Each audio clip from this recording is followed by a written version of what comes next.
Bonjour disciples, nous continuons notre lecture à la découverte de la parole. La découverte de la parole et aujourd'hui nous sommes en Genèse au chapitre 13. Genèse au chapitre 13. Alors pour faire suite à Genèse chapitre 12, nous avons lu hier, ici Abraham est sorti de l'Égypte avec son épouse Sarai. Ils sont retournés dans le pays de Canaan, là où ils habitaient avant, notamment à Bethel, là où Abraham avait dressé l'autel pour le Seigneur. On le voit dans Genèse chapitre 13 au verset 3. La parole déclare ceci, il dirigea ses marches du midi jusqu'à Bethel, jusqu'au lieu où était sa tente au commencement. Donc, initialement, c'est là que Abraham devait rester, mais il avait dépassé Bethel pour aller un peu plus dans le midi et il s'était rendu finalement en Égypte où on a eu à voir toute la situation qu'il a vécue finalement. Là, il est de retour à Bethel. La Bible dit que il va, il va y rester. Ses troupeaux vont grandir, ses troupeaux et celles de son cousin l'autre vont grandir au point où le territoire là où ils vont se trouver ne sera plus suffisant pour pouvoir nourrir leurs troupeaux. Alors, il y aura des querelles qui vont naître entre les bergers de Abraham et les bergers de Lot. Et par la suite, Abraham, voulant garder des bonnes relations avec son cousin, va lui demander qu'il se sépare. Lorsqu'il demandera qu'il se sépare, la Bible dit, ici on est dans Genèse au chapitre 13, verset 10, la Bible dit que Lot va lever les yeux et il va regarder toute la plaine du Jourdain qui était entièrement arrosée. Et cette plaine-là, c'était le pays de Sodome et de Gomorrhe avant que l'Éternel le détruise. Donc le pays avait l'air beau, fleurissant, intéressant. Et Lot selon lui, choisissait euh, la bonne part pour cette troupeau. Cependant, il ne savait pas que cette zone-là, bien qu'en apparence elle était belle, elle était une zone où les gens ne marchaient pas selon la volonté de Dieu. Et juste après que, euh, que Lot va quitter son cousin Abraham pour aller là-bas, le Seigneur va venir reparler encore à Abraham. On est ici dans Genèse 14 et en lui disant qu'il va le bénir, qu'il va rendre encore sa postérité encore grande.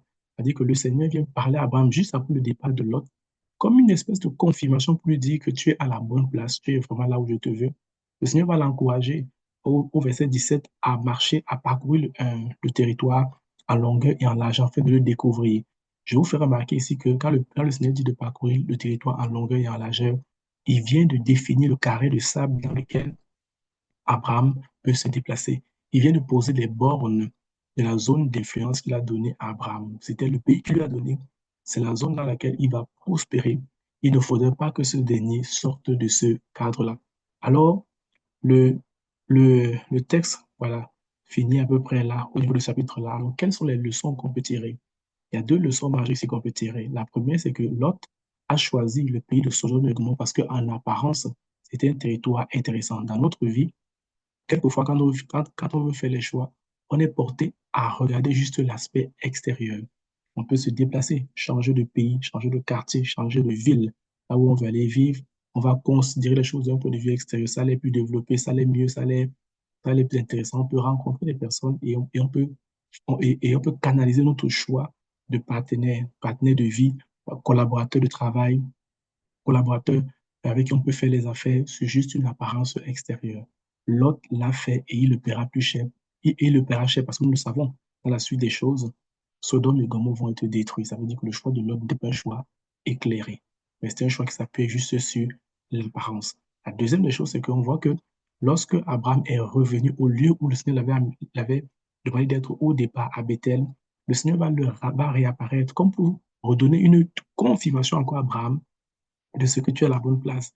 Et pour rappel, pour ceux qui n'ont pas encore écouté cette partie, je vous encourage à aller écouter les versets précédents. Quand Abraham était arrivé pour la première fois à Bethel, il avait construit un autel pour le Seigneur. Et Dieu lui avait parlé à ce lieu-là. Il était à la bonne place, sauf qu'il a continué son chemin.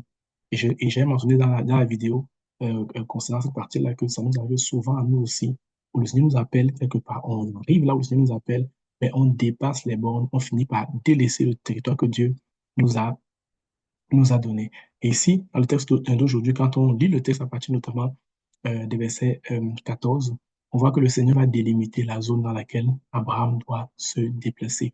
Dans notre vie aussi, on a un carré de sable dans lequel le Seigneur veut que nous opérons. On a une zone d'influence que le Seigneur veut que nous opérons. Et si nous sortons de notre zone d'influence, on pourrait se mettre à avoir des combats qui ne nous appartiennent pas. Dieu voudrait peut-être que vous habitiez dans un certain pays, dans une certaine ville, dans un certain quartier. Le fait de ne pas habiter dans ce quartier-là vous apporterait potentiellement des problèmes, des combats dont vous n'en avez pas besoin.